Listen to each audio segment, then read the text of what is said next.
4월 22일 새벽 기도회 말씀입니다. 오늘 본문은 누가복음 24장 36절로 53절입니다. 이 말을 할 때에 예수께서 친히 그들 가운데 서서 이르시되 너희에게 평강이 있을지어다 하시니 그들이 놀라고 무서워하여 그 보는 것을 영으로 생각하는지라. 예수께서 이르시되 어찌하여 두려워하며 어찌하여 마음에 의심이 일어나느냐. 내 손과 발을 보고 나인 줄 알라. 또 나를 만져보라. 영은 살과 뼈가 없으되 너희 보는 바와 같이 나는 있느니라. 이 말씀을 하시고 손과 발을 보이시나 그들이 너무 기쁨으로 아직도 믿지 못하고 놀랍게 여길 때에 이르시되 여기 무슨 먹을 것이 있느냐 하시니 이에 구운 생선 한 토막을 드리니 받으사 그 앞에서 잡수시더라.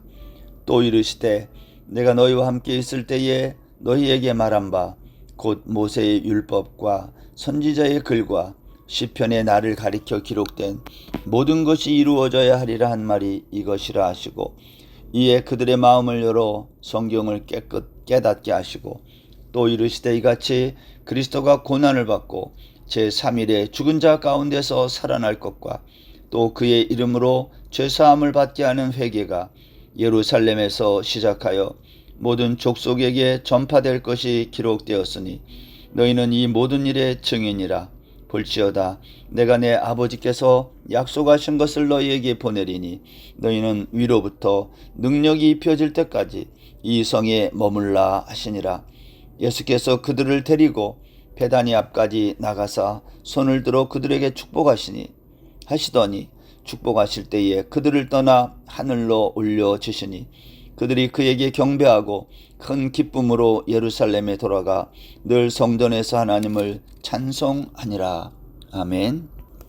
오늘 본문의 이야기는 엠마오에서 올라온 두 제자와 또 예루살렘에 남아있던 11명의 제자들이 모여서 예수님이 부활한 이야기를 하고 있을 때 예수님이 그 모임에 오신 것으로 시작합니다.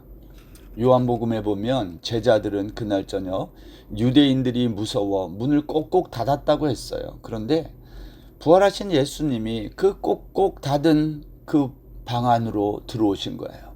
이 말은 예수님의 몸은 부활 전과 후가 다른 몸임을 보여주는 겁니다. 여러분, 우리의 몸은요 흐르는 시간의 지배를 받아요. 그래서 늙고 쇠합니다. 그러나 부활의 몸은 시간의 지배를 받지 않기 때문에 늘 영원한 현재이기 때문에 우리의 몸은 늙거나 쇠하는 일이 없고 공간의 지배도 받지 않는다는 겁니다.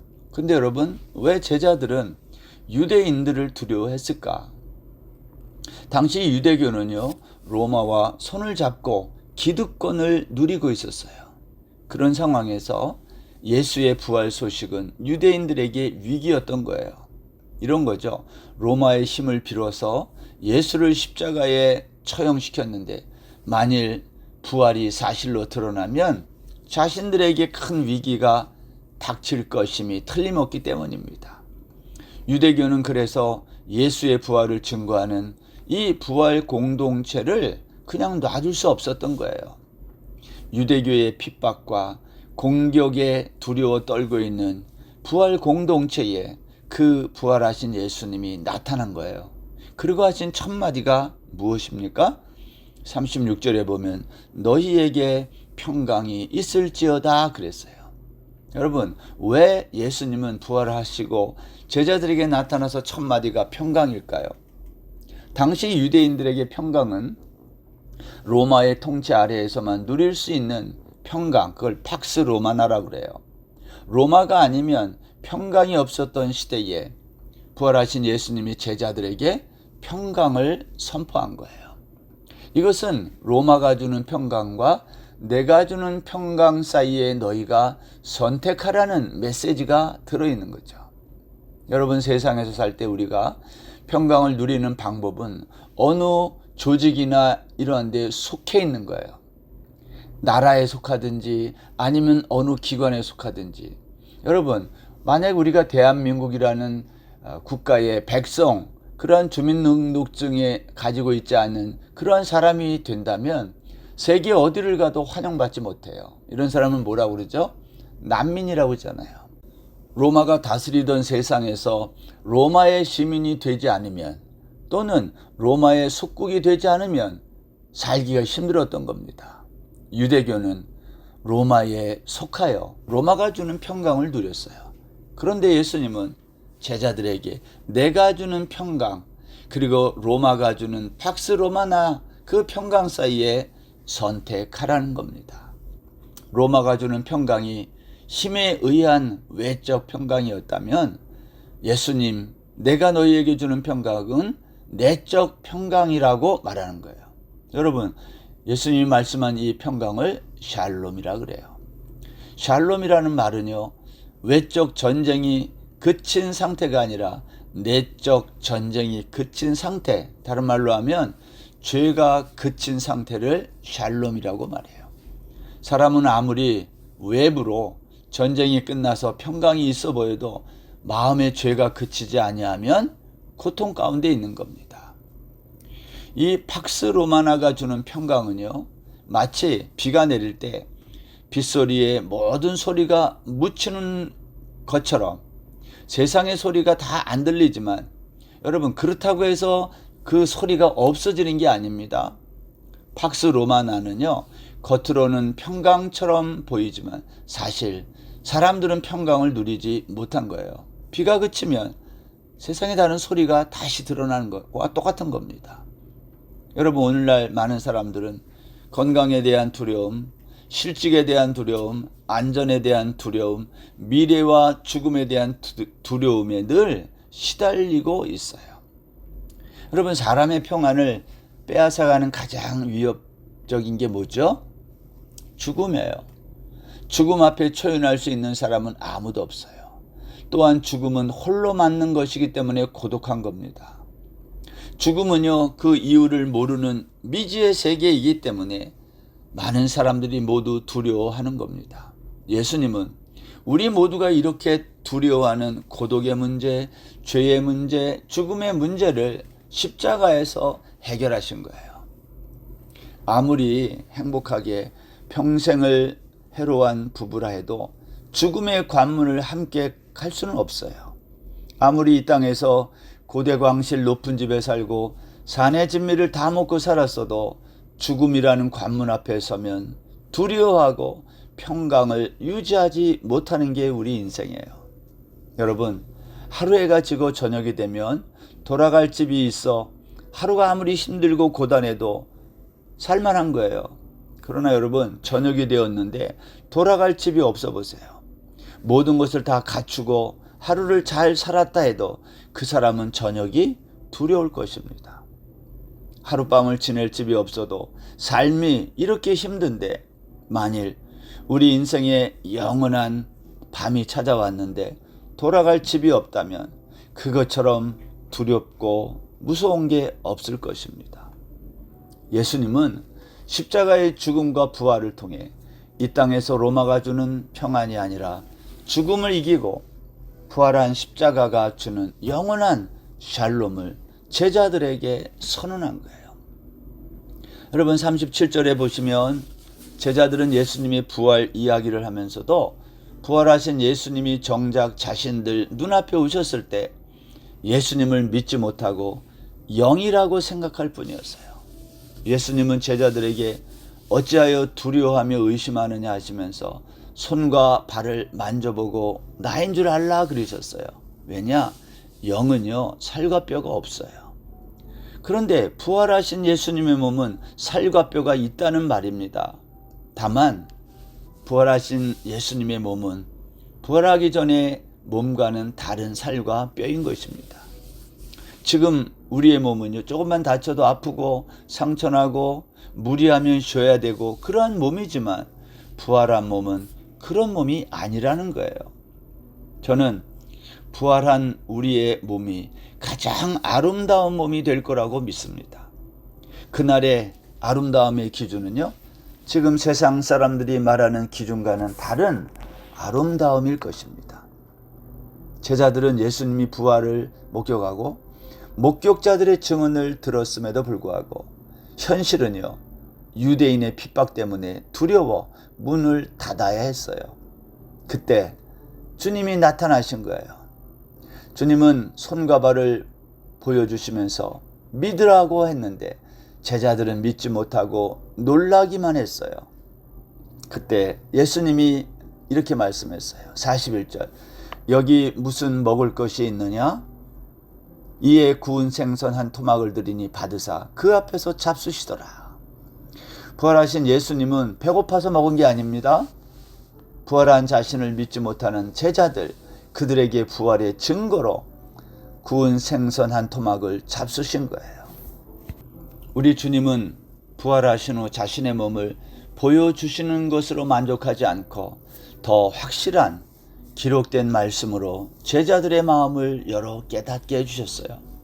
여러분, 예수님이 제자들의 마음을 열어서 깨닫게 해주신 말씀이 무엇입니까? 46절과 47절입니다. 그리스도의 고난과 죽음과 부활, 그리고 예수 그리스도 이름으로 죄사함을 얻게 하는 회개가 이제 예루살렘에서 시작해서 모든 민족에게, 족속에게 전파된다는 거예요. 너희가 이 기록된 성경을 믿을 때 어떠한 박해가 와도 흔들리지 않게 된다는 이 말씀을 하신 거예요. 여러분, 교회가 무엇을 하는 곳입니까? 여러분, 교회는 예수 믿고 세상에서 복받아 성공하고 출세하는 그것을 증거하는 곳이 아닙니다. 교회는 예수 그리스도의 이름을 증거하는 곳입니다.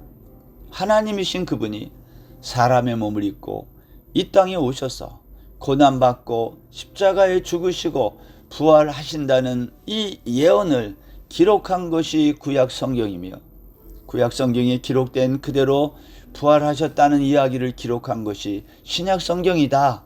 그거를 말하는 거예요. 예수님은 오늘 48절에서 너희는 이 모든 일의 증인이라 그랬어요. 너희가 누구입니까? 교회입니다. 교회는 이 모든 예수가 그리스도이며 하나님이라는 이 사실의 증인 역할을 하는 곳이다라는 거죠.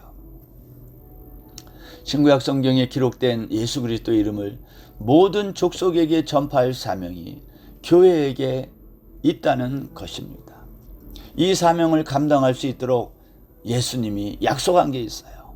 49절 보세요. 볼지어다 내가 내 아버지께서 약속하신 것을 너희에게 보내리니 너희는 위로부터 능력으로 입혀질 때까지 이 성에 머물라. 여러분, 하나님은 예수 그리스도만 이 땅에 보내주신 것이 아니라 또 성령을 보내주실 것을 약속하셨어요. 왜 이 성에 머물라고 말씀했을까요? 그것은 아버지 하나님의 약속하신 성령이 임하기 위해서요. 성령은요, 즉각 임하지 않았어요. 오순절 날이 될 때까지 기다렸다가 오순절이 되자 임했어요. 오순절은요, 부활절 이후에 50일째 되는 날을 말해요. 부활하신 예수님이 부활하신 이후 40일 동안 세상에 머무신 것을 감안하면 제자들은 예수님이 승천한 이후에도 열흘을 더 기다린 거예요. 예루살렘에 남아서 열흘 동안 제자들은 무엇을 했을까요? 제자들은 열흘 동안 예수 그리스도를 묵상했을 것입니다. 구약 성경에 기록된 그리스도에 관한 말씀들을 묵상했을 거예요. 기록된 말씀대로 오셔서 고난당하시고 십자가에 죽으시고 부활하시고 승천하신 예수님을 생각했을 것입니다. 그리고 승천하시면서 약속하신 성령을 맞이할 준비를 했을 것입니다. 어떻게 준비했을까요? 성경은 그것을 이렇게 말했어요. 기도에 전혀 힘썼다. 기도는요, 성령의 임재를 기다리는 시간입니다. 성령님은 왜 승천한 다음, 예수님이 승천한 다음 즉각 임하지 않고 열흘을 기다리게 했을까? 성령님이 임한다는 것은요, 그분의 다스림을 받는 거예요. 성령님이 우리를 다스리도록 그분께 완전히 맡기는 겁니다. 우리가 그것을 성령 충만이라고 그러잖아요. 사랑하는 성도 여러분, 오늘 저와 여러분이 머물러야 할 성이 어디일까요? 사람들은 안전한 곳에, 살기 좋은 곳에 머물러 있기를 원합니다. 그러나 주님의 제자된 우리가 머물러야 할 성은 하나님의 약속이 성취되는 자리, 그곳에 머물러야 하는 거예요. 저는 누가복음 오늘 본문 24장 이 마지막 부분에서, 누가복음이 끝나는 이 마지막 장 마지막 부분에서 누가가 기록한 이 내용, 예수님의 승천 장면을 기록하면서 손을 들어 축복하시면서 하늘로 올라갔다 그랬어요. 여러분, 손을 들어서 축복하시는 예수님 너무 인간적이지 않습니까? 구름에 가려서 보이지 않을 때까지. 예수님의 승천은요, 연기처럼 사라진 게 아니라 제자들의 눈앞에서 멀리 사라져가는 모습으로 그려졌다는 거예요. 예수님의 승천 이후에 제자들은 더 이상 두려워하지 않고 큰 기쁨 가운데 하나님을 찬송하며 기도하면서 성령님의 오심을 기다릴 수 있었던 것입니다. 저는 오늘 누가복음을 마치면서 이 말씀을 듣는 우리 모두에게도 오늘 누가복음 마지막 24장 끝에 있는 큰 기쁨과 하나님을 찬송하면서 마치는 이러한 우리의 남은 인생이 될 수 있기를 간절히 소원합니다. 기도하겠습니다. 하나님, 우리에게 남아있는 사명이 있습니다. 예수 그리스도의 증인으로 살 수 있는 저희들 되게 하여 주옵소서. 큰 기쁨과 주님을 찬송하는 우리의 남은 인생 되게 하여 주옵소서. 예수님의 이름으로 기도드립니다. 아멘.